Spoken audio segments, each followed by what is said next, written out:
A lot of conversation has been made around Caitlin Clark, her signature shoe. A Nike employee or a former Nike employee who is making the rounds with a video that is now circulating. The drama surrounding Nike and Caitlin Clark has officially gone nuclear, and not because of a flashy new shoe drop or a viral highlight reel.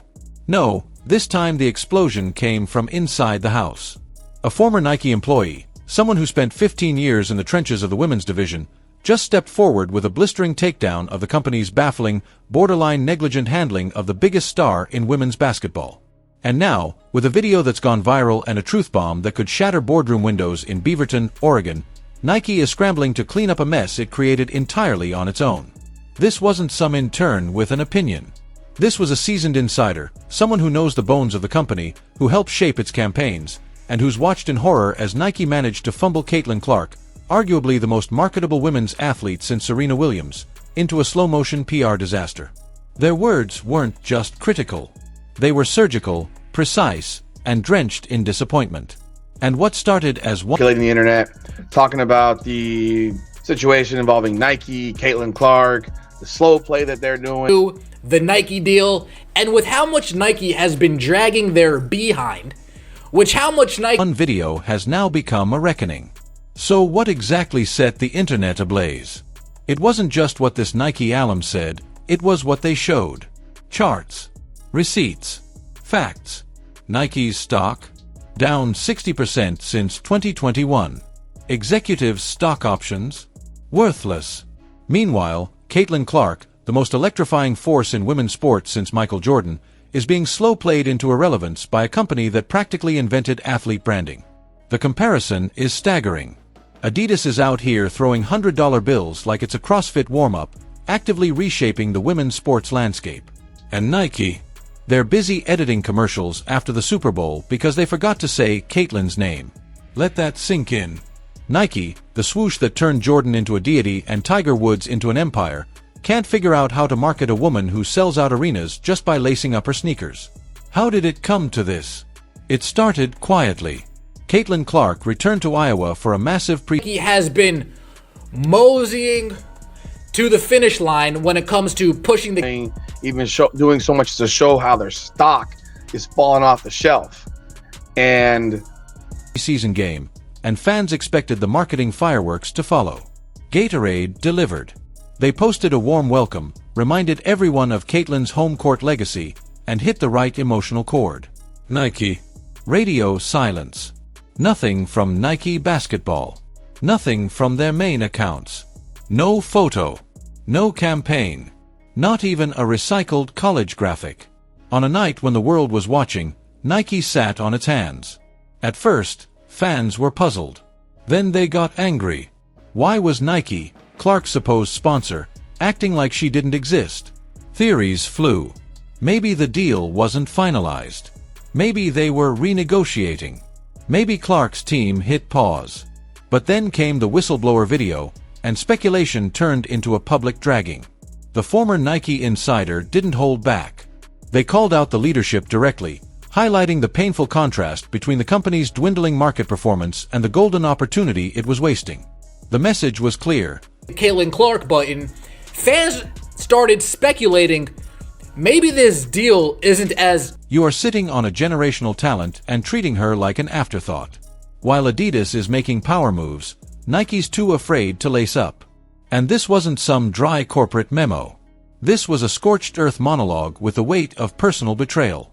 The insider made it personal. Maggie, they said, directly addressing Nike leadership by name. You and I need to talk about Caitlin Clark. Because you're blowing it. You could feel the frustration boiling beneath every word. 15 years at Nike, and now this person is watching their former employer unravel everything they helped build, one missed opportunity at a time. The numbers back them up. Google Trends. Caitlin Clark towers over every other WNBA player. Even Angel Reese, who also commands a massive following, trails behind. Yet Adidas, not Nike, is leading the charge in courting athletes like Clark with meaningful, dedicated marketing. When the Adidas Clark 1 Fire Edition sold out in less than 5 minutes, it wasn't just a win, it was a public humiliation for Nike. And let's talk about that signature shoe, or the lack thereof. Let's talk about this video. You may have seen it by now. I'm going to show it to you again. But Caitlin Clark reportedly signed an 8-year, $28 million deal with Nike. On paper, that sounds massive. But when you realize that WNBA players with far less visibility are rumored to be signing $100 million deals, it starts to look like a discount sticker rather than a badge of honor. Caitlin's sneaker hasn't dropped. Her merch barely exists. And the only billboard she's gotten? A college-era promo that's now collecting metaphorical dust. Fans are starting to see through the facade. There's no signature shoe. No national campaign. No commercial that places her front and center. Instead, we get recycled content, awkward editorial choices, and group deals that lump all the girlies together into one underwhelming package. And when fans called out Nike for not celebrating Caitlin's Iowa homecoming, what did they do? Slap a voiceover on an old Super Bowl ad like we wouldn't notice the editing seams. Meanwhile, Adidas is moving like a company that actually understands the assignment. They're not just chasing Caitlin, they're building a castle for her. Signature colorways. Full official as we thought it was. We get no signature shoe, no news of blown branding.